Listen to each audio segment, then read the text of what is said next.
Welcome to our Facebook Live. Look at it's 2:59. We are getting good. That I'm was really proud it. of We ours. did it. We've mastered it. So next in a month, Facebook will 100% change how you do these. Although Facebook will no longer promote Facebook Live, so that's an issue. Yeah, no, everything will be different. Hey everyone, I'm Farah. I'm Jill. We're I'm here. Yeah, we're you Simplify can think. Homeschool. Yeah.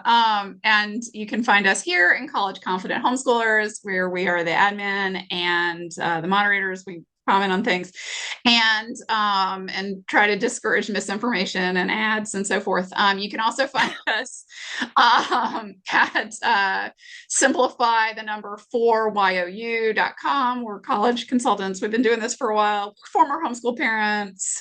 You can also find us on Instagram. Yes. And we're doing a lot of stuff on Instagram and now on TikTok if it doesn't get And banned. and YouTube if it doesn't get Oh, banned. and YouTube. Yeah, definitely. We're on Which YouTube. actually All we've our got a lot of videos. really good comment. We got a lot of good content on YouTube because these we Yeah. were most of the time we record them and put them on YouTube. And then we also have really useful things like our how to fill out the Common App for homeschool parents and Which is really useful right now. It's our most really watched useful video right now. Yeah, it's on YouTube. definitely. If anyone's doing the Common App as a parent, you should go watch that Yeah. before you upload the documents or watch it as you upload your documents, which is Yes. very helpful. Yeah, absolutely. We also have a dance video on there if anyone wants to see us dancing. And we're going to do In another an one empty in train in November Scotland. in an empty train in Scotland. That was for last year's kids who all applied. We have another one coming up for this year's kids, which will be filmed in DC. To what song I do not know. I'm taking suggestions if anyone has any songs they want us to dance to. And also that's happening, Vera. Okay. Okay. We have a really good video that I'm really proud of on menopause, which is Yes, also we do actually. with That's all our I'm thoughts proud of on that. menopause. Yeah, and then finances Mhm. and mental health in the college student, which Mhm. isn't that long, but is I think everyone should watch before their students go off to college. Because Jill edits our videos and she's like amazing at it. Oh, I don't like compliments, but thank you. Or do I like compliments? I don't know. Who knows? But yes, I do edit our videos. Which reminds me, I also have a film class at Moth, which is going really well. I love film, so that's something I did right before I jumped on here. Okay, so this is just, I decided we had no theme for this month's Facebook Live. So I was like, we're just going to take anyone's questions and we'll just, because There's we a always have a bunch. lot of, there's a Right. ton. And I said we would talk about anything. And there's questions in lots of different spots. So I have to get them Mhm. all together. If I miss your question because I posted too many times, post it again before the end and we'll get to it. Yeah. And if anyone Mhm. has a question as we're going, we can also get to that. Okay. So this is a busy time of the year for us, really busy, Yeah. because what are we working on? Well, mostly we're helping families with their paperwork. We do that Yeah. because we sell our templates and then you can book an hour with us to go over it. But also we're just we're helping our seniors cross the finish line with all their early action applications.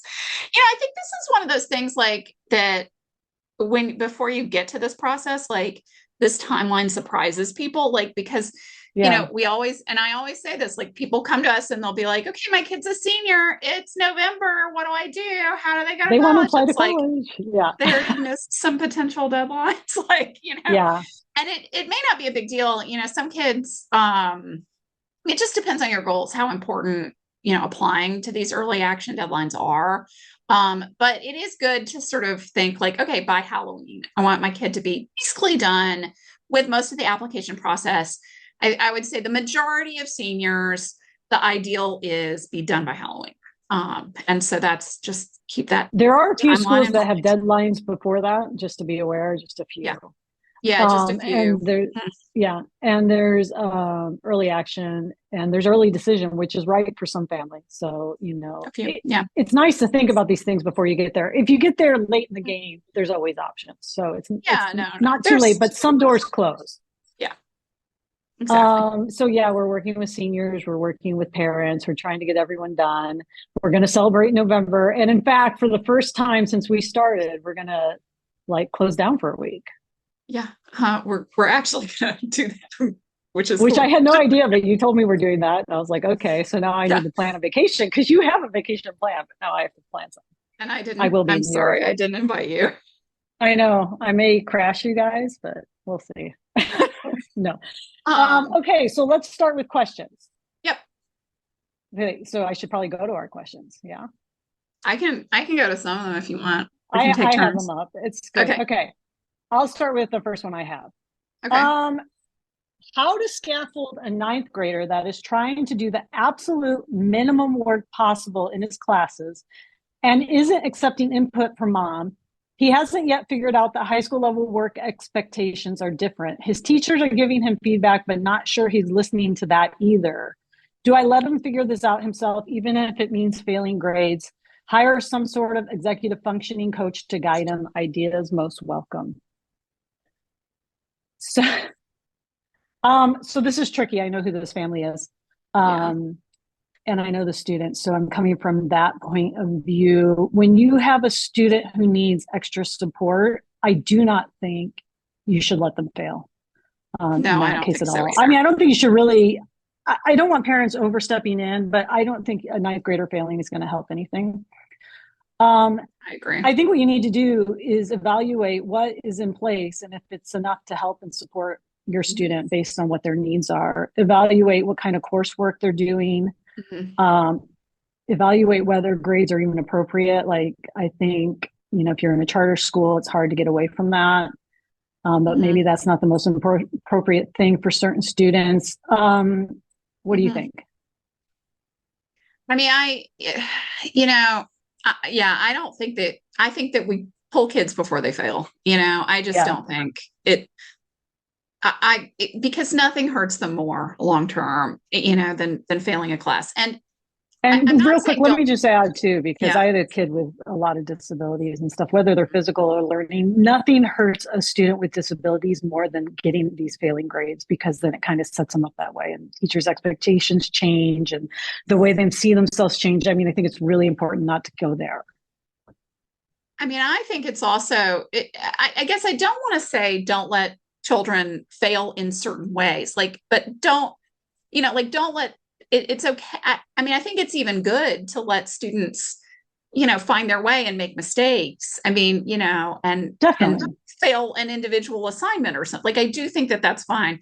But if a class is not working, if the student is clearly not, they're not getting it, then it's, or they can't catch up, or trying to catch up is demoralized. It just isn't the right time for them to take that class. Like, I just think you pull them out. If everything is not working and they're having trouble adjusting to ninth grade or whatever it is, you just got to rethink it for a little bit. To the parent who posted this question, reach out to us and set up a meeting. We will go over this with you and see if we need to pivot at all, Well, because you're I one do of our think clients. I think it's individual too, though. Like, because sometimes, so I mean, it just depends on what the issue is. Like, we're talking about, Yeah. like, if there's a learning disability, or or a health issue, a disability, like, Mm-hmm. that is a different dynamic than if there's, if and one thing that kids with learning disabilities struggle with is being called lazy, like, as if it's, and sometimes it can look like laziness, and Definitely. and so, and figuring out that, how to support them, even though, through this, situation. Like, it's, so you don't want that. Like, that's one whole dynamic that you want to avoid. But then also, like, there's other issues. I mean, is it, just depends on what the issue is. Is it an issue with the class? Is it the kid? Does the kid need more support? Is it the wrong class that they're in? Is it the, um so I'm afraid to give too much sort of blanket advice here, because I do think that the solution is unique to the kid. Yeah, definitely. I do think though that one thing that might help is if the kid's in a but because it's ninth grade and sometimes parent, especially if it's your oldest or anything, sometimes you overplan or you think I need to do online classes for everything or like a co-op and online or Uh-huh. thing. Make sure you have balance. So maybe there's a few classes that are just, input and no output or very little output, balance with a couple classes that are more rigorous and are expecting more. That sometimes can help. Again, it depends on the student and the situation. Yeah. I mean, with ninth grade, I think sometimes families, and it's hard not to, like, it is picking it up, and so you do have to Yeah. have an adjustment period of like, how do you deal with like having more work, but like I mean, like, figuring that out is tough. Yeah. And, sometimes kids have goals. Sometimes sometimes parents have goals too. And you have to figure out, well, Definitely. the kid can only do what they can do. And so, Yeah. sometimes the goal is determined by, what that coursework and activity load ends up looking like. And that's okay. Like, because then they're going to Yeah. hit the goals that are right for them. Yeah. I agree. Okay. When building home electives, is there any preference in terms of college admissions for a full year, one credit elective versus two half credit electives, either related or completely unrelated based on area of interest? I'm going to turn off my camera real quick. What? I'm having a hot flash and I need to take the sweater off. That's happening. I am so hot. Gosh. I would say no, like for this. Not really. Colleges do like to see sustained interest in some academic areas. So like if us it, so it's better to have some things be year long and be building on each other and Yeah. so forth. But like, and it's better not to have a bajillion half credit electives for everything that are all over the place, because that doesn't really construct much of a story.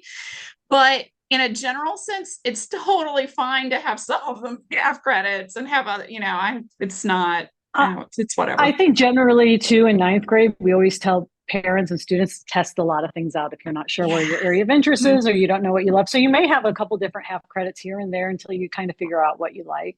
I think Yeah, that's completely normal and absolutely. colleges I doing like that that plan now. too.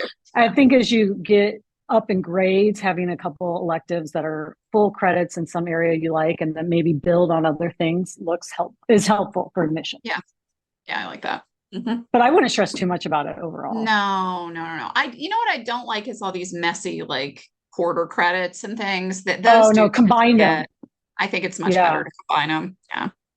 You can combine things. Like Yeah. just be aware of that. You can take like a little thing they did here and combine it with something over there and call it something and bring it together. That Or yeah, like if they do like like a little 8-week workshop or something, and you're like, well, that wasn't quite enough for a credit, then or like a semester course, but it was once a week with no homework and there's nothing out. Like, you can add like, okay, well, we'll listen to some podcasts and watch some documentaries, or help do a little research paper, and that'll be it. yeah. It'll cap it off. Yeah. Yeah. And that looks good. Hmm. It's a benefit of homeschooling. Yep. Okay, let me go to a question here. Same person. We talk a lot about high input, low output courses here. Yeah, we love that, don't we? We But do. what is the real definition of the lowest of low output? I would assume more needs to be done than simply reading and watching documentaries or just attending theater performances, visiting museums for arts appreciation. But does only verbal discussion qualify as low output, or should there always be a written component? I like this question. I have lots of thoughts on this, but you go ahead. And then I'll...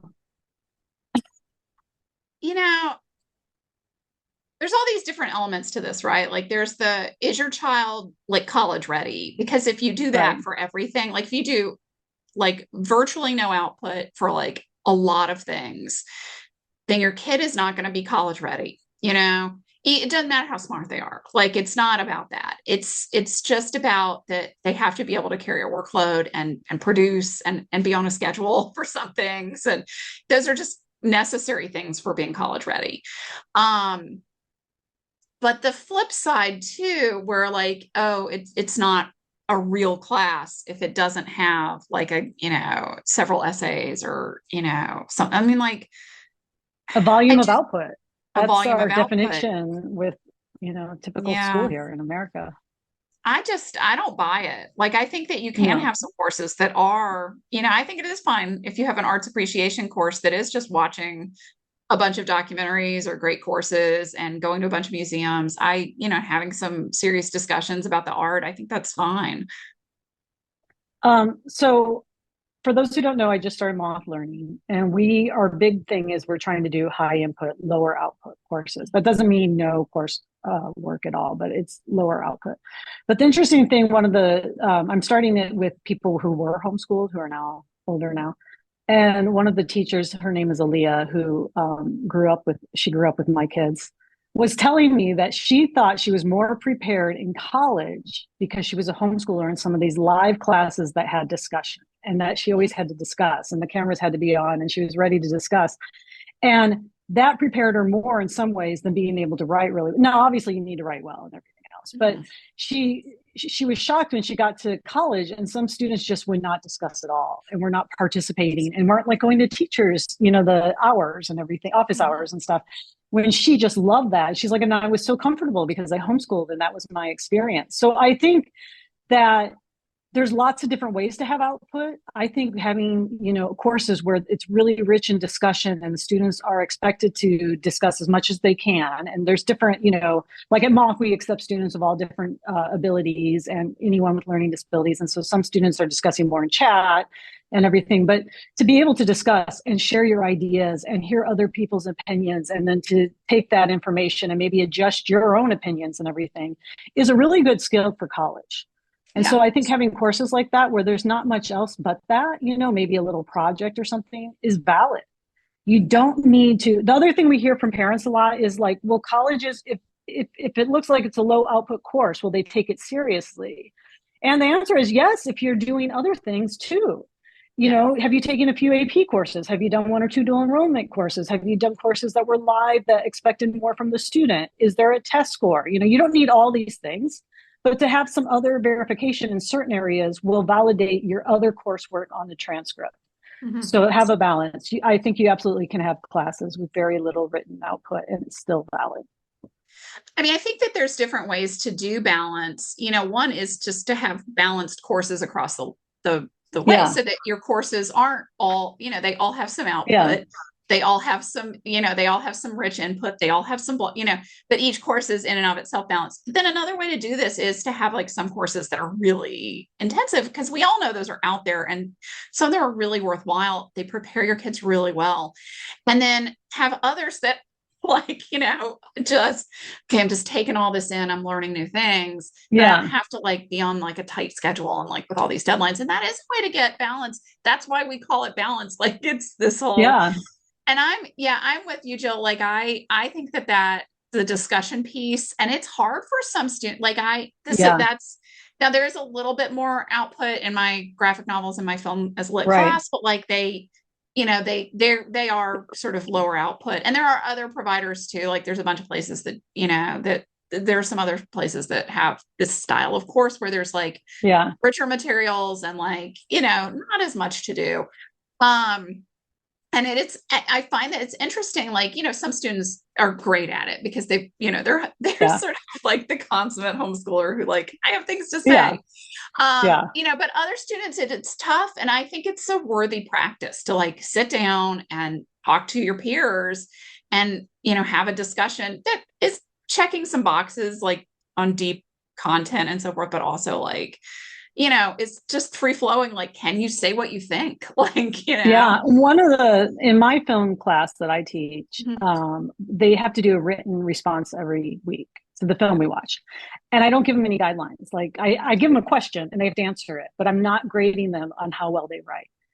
They're just being graded whether they did it or not, but they have to share what they write in the class with everyone. And then I queue up the film clip that they're talking about usually. And then we all discuss it. And it's a really good way. And at first, some of the students didn't do it. And they're like, wait, what? I have to write, but I'm like, I'm not grading you on writing. I'm grading you on your ability to share your thoughts with the class.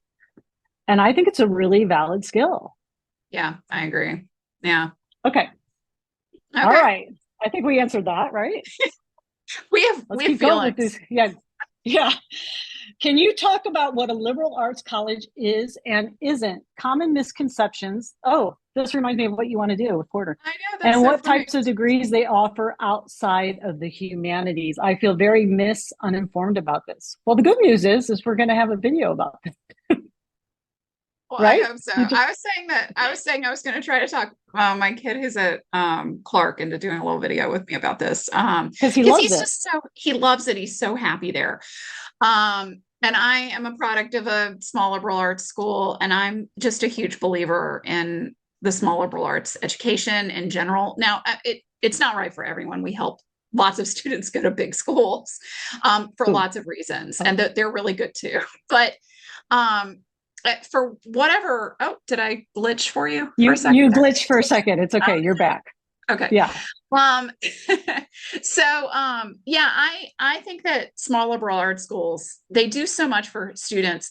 Now, for some reason they are associated with primarily with the humanities, but they have some of the strongest science programs, especially like natural sciences, and math are at liberal arts schools. Yeah. Um, and also arts programs and so forth. There are small liberal arts schools that offer technology and business degrees as well. And to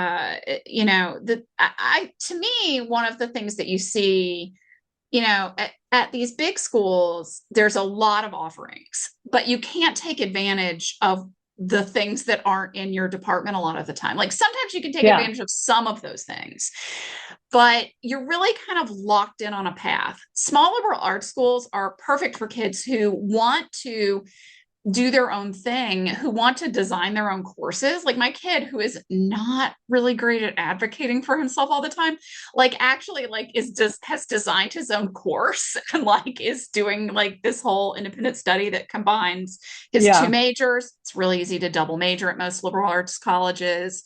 So you pick up these different skills. And working like one-on-one with his professor, and it's great for him. And he would not, now those types of opportunities, they do exist at large schools, but they're fewer. You have to be like way more of a they come to you a little bit more at small liberal arts schools. And opportunity, like you don't fall through the cracks at a small liberal arts school. Typically it's harder to. Yeah. um and they do have opportunities for research and study abroad, and a lot of Yeah. programs that are flexible, and it does tend to be a really personalized experience. I mean, I think that they're really good for students, for a lot of Um, reasons. Two of my kids started out at a small liberal arts school. As anyone who's been following us for a while know, all my kids are transfer students, and I have no idea why that happened, but they all transferred. And my two sons started out at small liberal arts school. One was at Hamilton College and one was at Colorado College. The thing you can find at some liberal arts schools is alternative ways of doing things that you don't find so much at these big public universities. So Colorado College, you do one class at a time. So you just focus on one course for like roughly 4 weeks. It's like 3.5. And that's all you do. It's really good for kids who hyper focus and have trouble balancing a lot of things. My son did very well there his first 2 years. He also had two separate study abroad opportunities that he took advantage of that were just life changing. It was just an amazing experience for him. He Yeah. chose to transfer because what? I don't know. But anyway, he's at a huge university with the major he wanted. That's probably why. My other son was at Hamilton College, open curriculum, where you really can just dabble in anything you want for the first few years. Easy to double major, easy to triple major. A lot of kids do that there Yeah.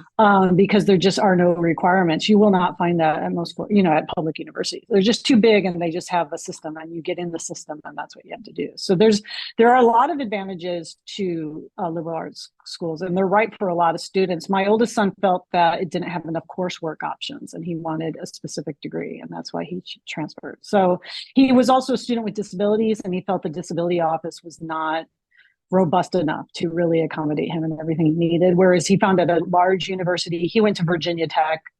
Their disability office is just one of the best in the country. So he was just very happy with his decision. But liberal arts schools are great for a lot of different students for a lot of different majors. I think also like one of the things that I hear, I mean, I think,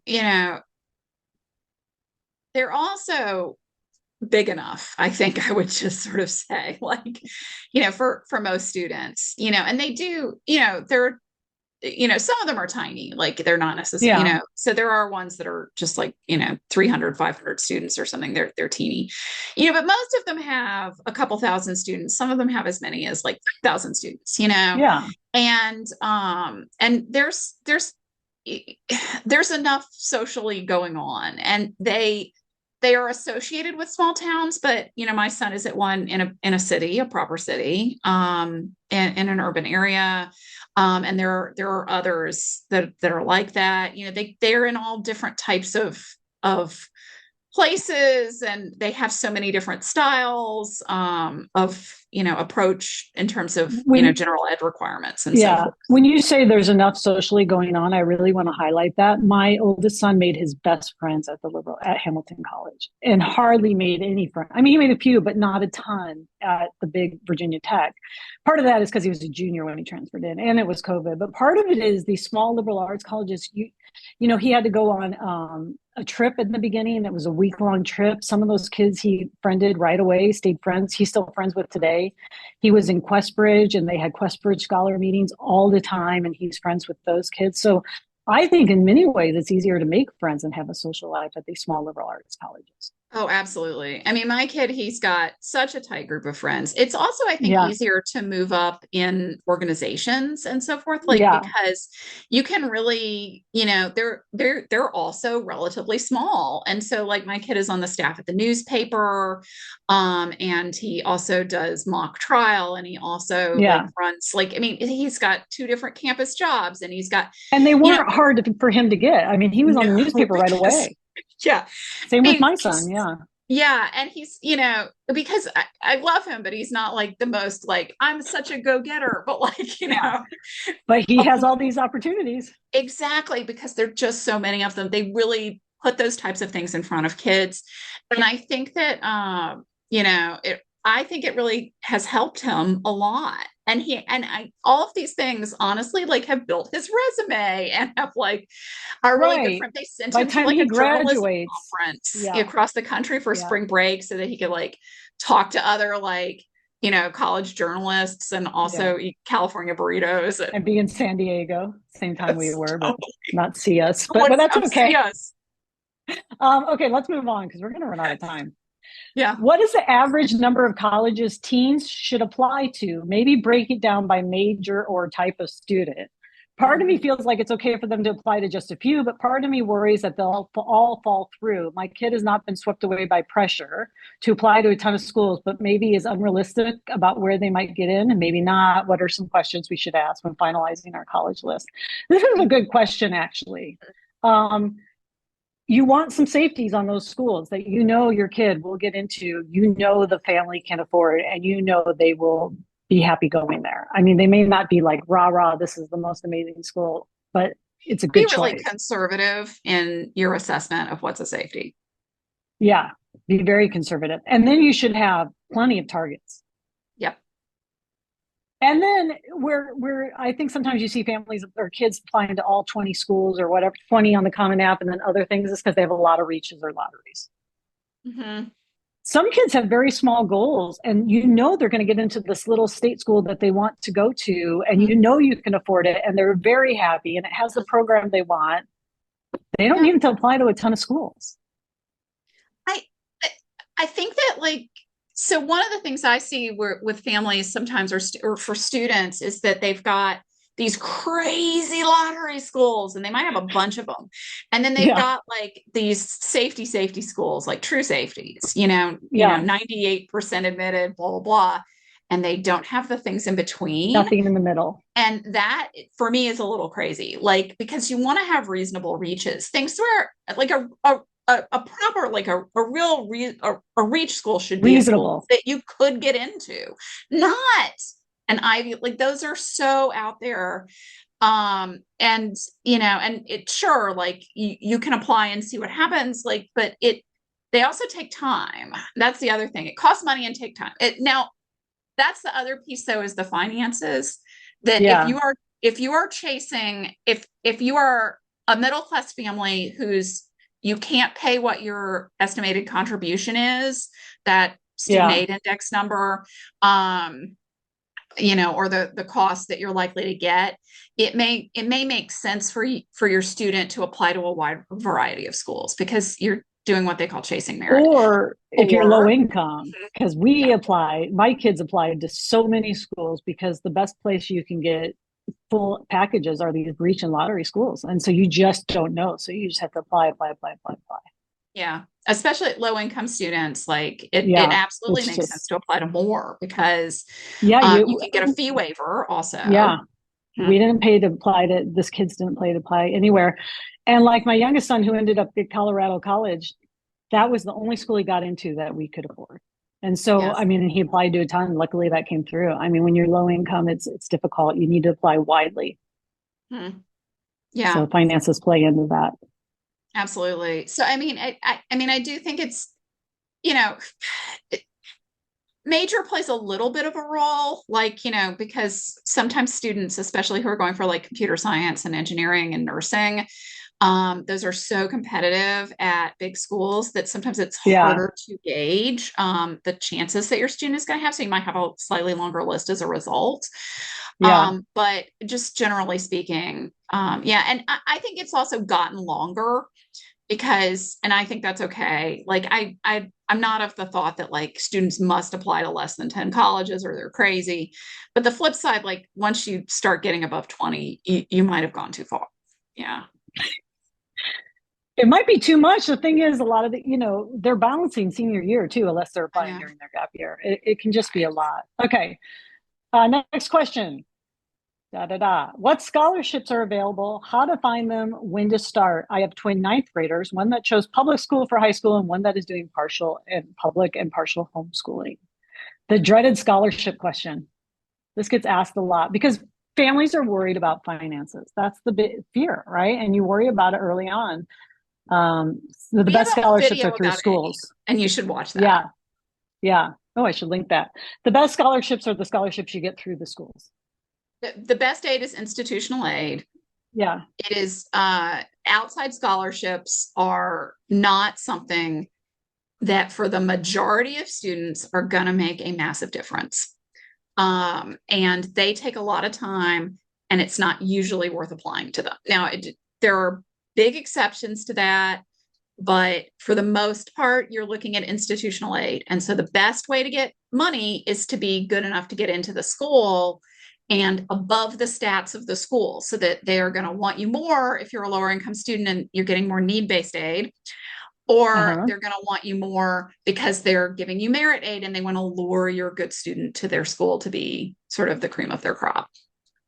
Yeah. I am linking our video for you for the person who asked this and anyone else underneath your comment. And I think that will be very helpful. Yeah. Anything else, or should we move on? I think we should move on. I don't like focus. I mean, we don't focus on this with our clients either. Mm-hmm. Occasionally we have a student who is applying to some outside scholarships, but it's for the most part, that It's is not our rare. focus. Yeah, it's rare because Yeah, institutional aid, that's where you get the it's the best money. best. Yeah. Um, I would assume live interaction is preferable for a letter of reference source via an asynchronous course. However, versus an Mhm. asynchronous course. However, does a remote live online teacher versus physical in-person class matter? It's for the letters of recommendation. No. I mean, it might matter to the student and their experience. One might be better They depending might on get to know the student more. I mean, maybe. I maybe. mean, I don't know. I have I some do a students that lot of I letters of have had rec. for years Yeah. and yeah, Yeah, it's me fine. too. I just wrote one and I feel like I really knew the student quite well. Just a letter of rec for their coming out. One thing though I would highlight in the student in your parent paperwork is they do live classes. I think they want Uh-huh. to see that. Colleges want to see that. Yeah. So Yeah, that's whether it's important. in person live or synchronous live with discussion, with Yeah, peers, with teacher interaction. Yeah, it's good to say those things. yeah. Highlight that throughout your paperwork because I always colleges try to are looking highlight for that. that when I write a letter of recommendation for a student in one of my Yeah, classes. yeah. Like through live discussion, I've learned, Hmm. or whatever. Yeah, Yeah, I do the exactly. same. Okay. Um, Activities. My younger kid spends most of her free time drawing and writing. Awesome. With some walking in the woods and role playing. There are no clubs for her to join in our area, even if she wanted to. Just a single sports team for a sports she hates, and jobs for teens are summer only and don't work with our schedule. She also does wilderness expeditions and trail building with the family and travel and summer camp, which I hear you aren't supposed to list because they cost money. Can a kid just have hobbies as activities? We First get of all, this a lot too. you can list No. Just because something costs money doesn't mean you can't list it on the activity list. I In mean, fact, most activities cost money. I'm just going to be honest. yeah, like sports cost money too. Pre the warning with pre-college summer programs is that they are not giving you an edge to get into that school with a Yeah. tiny number of very competitive exceptions. And Yeah. and so if you do like Georgetown summer program, that's not helping you get into Georgetown. Yeah. It's not how it works. And also colleges know that that's pay for play. It's not like super prestigious. On the other hand, it is still, if you have the money for it, it is still, or if you get a Your scholarship, because some of students those programs still have, doing something they're doing something that's with worthwhile their that might be time. connected with what they're going to major in, or I mean, it's that's just as good as doing like a club, like that's I will fine. say, I think family travel, a lot of people want to highlight that. That's a little different, yeah. Hobbies, absolutely. You're a Hobbies are good. homeschooler. I work Yeah, on activity lists with our students. I always ask them what their hobbies are. There's a lot of things absolutely. they think don't count. You have 10 slots on that activity list. There's a lot of things that do count. And hobbies absolutely can count. And if they're Absolutely. doing them all 4 years, that can count. Role Or playing, if they're on a writing. D&D team, And writing, all that. you can there are online groups for things like Yeah, Blue definitely. Tent and AIM Academy, and I think a Yeah. couple places now have clubs.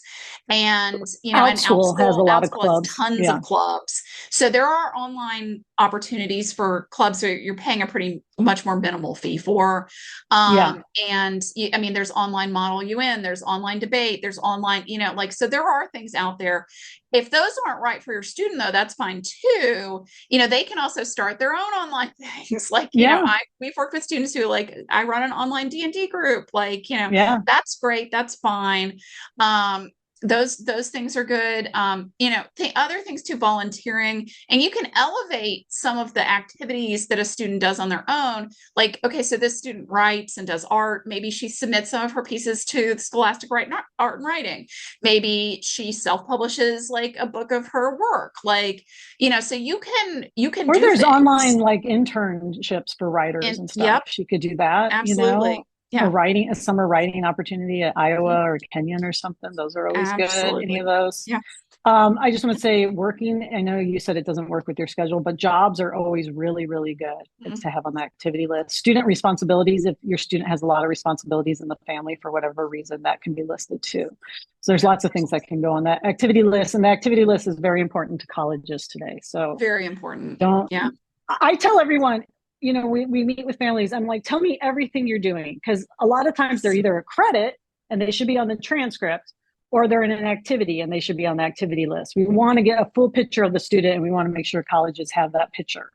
And so it's Mhm. very important. Think about that with your own students and see if everything's somewhere on the application.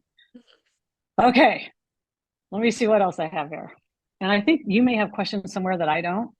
No, I With don't think what I so. perceive, okay, with what I perceive as the challenge of figuring out what defines a home built honors course, is it reasonable to make part of your homeschool description that you only ascribe honors to courses identified as such by outside providers? And home built courses, regardless of rigor, are not designated as such. That's what we say. Exactly. It's exactly what Yeah. we did. Did you get that from That's us? That's like, exactly that's our wording. my kid who got into all 10 of the schools he applied to is exactly what he did. So yeah. Yeah, that's very reasonable. In fact, Mhm. we often recommend it. Yeah. Um, okay, let's see. I know there's more questions, Farah. Okay. There was one in our here. Here's one on our chat. I'm trying to figure out for places that allow only 2 letters of rec, whether the student should send a rec from teacher that speaks towards my student's interests or a teacher who shows a different aspect of them. Applying computer science or also computer engineering, I'm unsure at this point. Calc BC rec will go to everyone. He also has a rec from his AP Lit teacher and a rec from AP Computer Science A, who he took class from freshman year. And he's been Oh. a TA with for 3 years, been a TA with 3 years.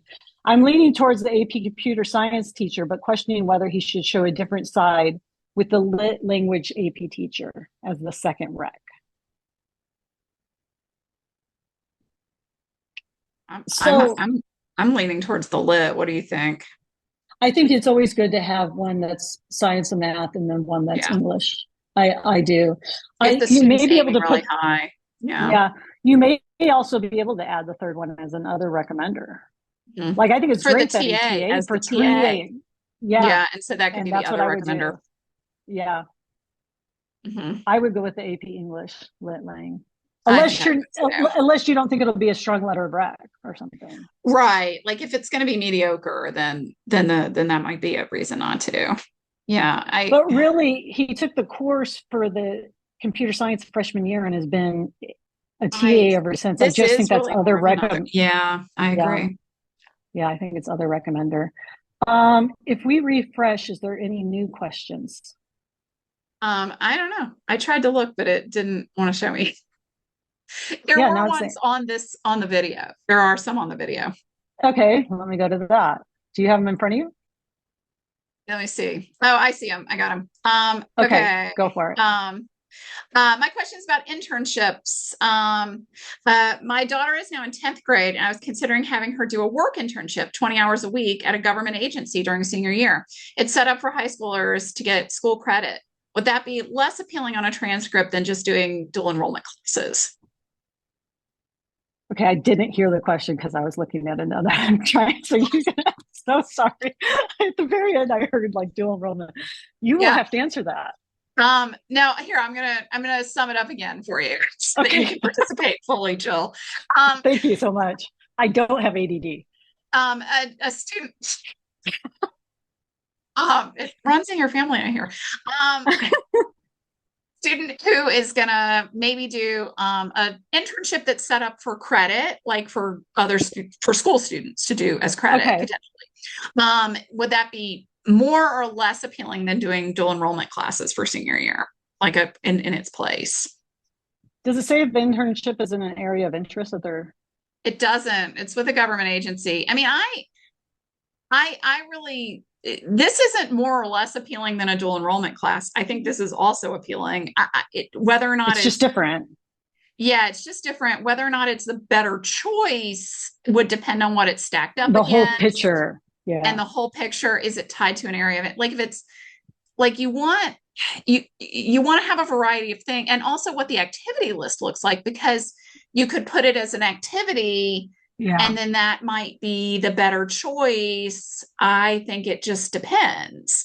So I but this is there could absolutely be situations where this was the better choice than just another dual enrollment class, especially if the student has done a bunch of dual enrollment that sort of shows that they can do it. This might be better Yeah. for them to show that they have this other side that they can also be successful in a different context. But it might Yeah. stand out more on the activity list. It's just hard to say. Yeah. Yeah. Yeah. I found a question that someone posted the very first time I did this, so I want to read it real Okay. quick because Okay. And my then I've got question is, can you, another one. Yeah. yeah, and then I have another one too. Okay, I'm finding all of them. Yeah. My question is, and then we have a meeting at 4, FYI. Okay. My question is, can you explain how testing is taken into consideration for award amounts? I get that certain programs have a minimum score requirement to even be considered, but for programs that are either test optional or the student meets the score requirements, how is their score calculated to determine aid? Or is it just one small piece of a larger puzzle? What happens with aid if the kid is a strong student with a great story to tell and has average test scores? This varies from school to school too much to Yeah, answer it. yeah, yeah. And just to be clear, test optional students do get aid. Oh, And absolutely. My yeah, my kid did. Yeah, and he was test yeah, optional and he got lots of aid. But I think this is enlightening too, though, is that some schools really liked him and gave him, some special little awards and things on top of like yeah, some need based and some sort of basic. This is the grant yeah, you get to lure you here, and then they gave him a little bit more, and other schools gave him the minimum and like then suggested that we take out loans, like so and whereas maybe that school wanted a test score and then the other school was like we don't yeah, care, yeah, so it really is going to be all over the place. Some colleges are using other metrics if your student applies test optional, so they are, for example, calculating the number of hours on activities. They're calculating like they're giving But it's points different. It's internally for different certain every things. school. Exactly. Yeah. So it's just, you can't It's hard please to answer. everyone. Yeah. So that's all the more reason in my mind for your student to, do the things that show them off the best and focus on those to And lean to into their apply strengths. widely, maybe if you Exactly. need, Yes. yeah. Mhm. Yeah. Okay. Do your question and then I'll do mine. Okay. How do I help my child pick a college application list? They don't know their major. Oh, I wonder if they know, is that all it says? yeah. Um, well, that's a good reason for a small liberal arts college. Yeah, I know. That was my first thought. If you don't know your major, and Mhm. do they like have an area of interest? Some of the big public universities you can go in undeclared in a certain area. So you're Mhm. in the area, but you're not, your specific thing isn't known yet. So you can do a few exploratory courses the first year before you decide. Yeah. Otherwise, if you have a student who just doesn't know and they need to dabble a bit, liberal arts colleges are very good for They this. should go to a liberal arts college. I mean, I would Yeah, just even go that far. I mean, yeah, there are some, especially like some regional public colleges, universities, some regional mid-sized ones that have pretty good exploratory programs, but like this is the whole purpose of the liberal liberal arts art. colleges. And And I will even add to that, both again, my sons who changed, I mean, it drove you nuts. They changed their majors, what, like 4 times each, at least. yeah. And it wasn't until they decided their major that they then wanted to go to a bigger university. But going to those first 2 years at liberal arts schools allowed them to explore so many different topics. I mean, I would say the other part of determining the list depends on the student's profile, depends on the test scores, the grades, Yeah, how much outside verification. And, does the student have some AP, some dual enrollment, some things like that? Do they not? That's okay too. But like, yeah, all of those things help determine, or do they have really deep coursework? Like, have they gone really far, especially in core things like math? All of that helps determine like how high to aim. But you do want to be looking at, the other aspects, but you're looking at, how far away is it from home?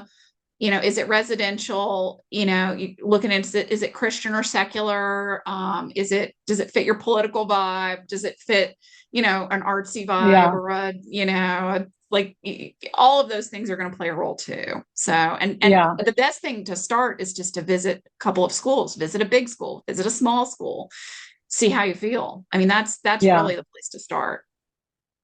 I had another question.